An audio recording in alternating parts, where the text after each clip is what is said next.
જય માતાજી। આજે ઘણા દિવસ પછી આપણે બ્રેડ પકોડા બનાવીએ છીએ। તો આના પહેલાં મેં એક વખત બનાવ્યા, ત્યારે મેં એનો વિડીયો શેર કર્યો હતો, પણ એની સાથે બટેકાવડાને બનાવવું હતું। અને આજે પણ થોડાક માવાના આપણે બટેકાવડા કરવાના છે। તો આજે ઘણા દિવસ પછી અને નવરાત્રિ પણ પૂરી થઈ એટલે વિચાર્યું કે આજે બ્રેડ પકોડા કરી દઈએ। અને એક જણ મહેમાન પણ છે રાતે, એટલે બ્રેડ પકોડાનો નાસ્તો થઈ જાય। તો હવે આપણે એની અંદર બધા જ મસાલા નાખી દઈએ અને મસાલા કરીએ ત્યાં સુધી ડુંગળી જે રાખી છે એને સાંતળવા મૂકી દઈએ, એટલે ટાઈમ આપણો ઓછો બગડે અને જલ્દી થાય। ડુંગળી ધીમા તાપે સાંતળી નાખવાની છે। લીંબુનો રસ નાખી દીધો અને ખાંડ પણ નાખી દીધી છે। મરચું, મીઠું, હળદર, ધાણા જીરું અને ખાસ આમાં ગરમ મસાલો અને લીલા ધાણા અને લસણની કટકી એ પણ નાખી દીધી। ડુંગળી ધીમા તાપે સતળાય છે, તો એ સતળાઈ જાય એટલે એને પણ હવે નાખી દઈએ।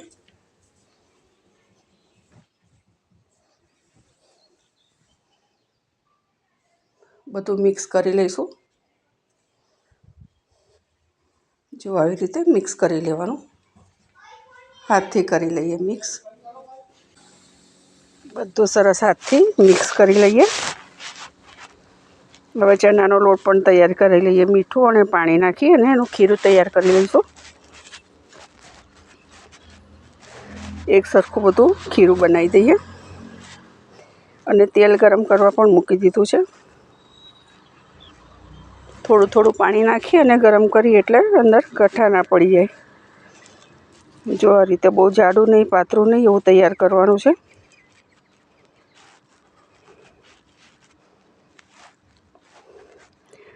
તો તેલ તો ગરમ થઈ ગયું છે। એની અંદર આપણે જે બ્રેડ લઈને એમાં બધો માવો ભરી લઈએ।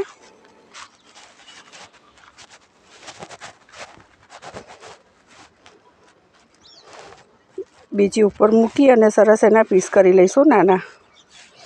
દુકાનમાં આવા મોટા મળતા હોય છે, પણ હું 4 પીસ કરું છું નાના, એટલે જેમ તેમ ફાવે। એક વાટકામાં મૂકી દઈએ ને એવી રીતે બીજી પણ કરી લઈએ।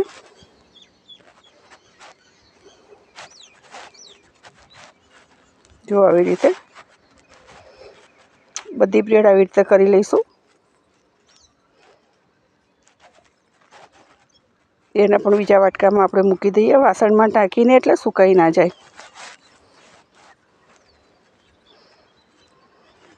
બસ હવે તેલ જોઈ લઈએ। જો તેલ મૂકી દીધું છે તો બધી જ તળાઈ જશે, પછી હું તમને એનો વિડીયો બતાવું। થોડા બ્રેડ પકોડા અને થોડા બટેકાવડા કરવાના છે। તો જુઓ, બ્રેડ પકોડા તૈયાર થઈ ગયા છે। થોડા થોડા જ મેં કર્યા છે, જેમ જરૂર પડશે એમ કરવાના છે। થોડા બટેકાવડા તો તૈયાર છે। વિડીયો, જય માતાજી।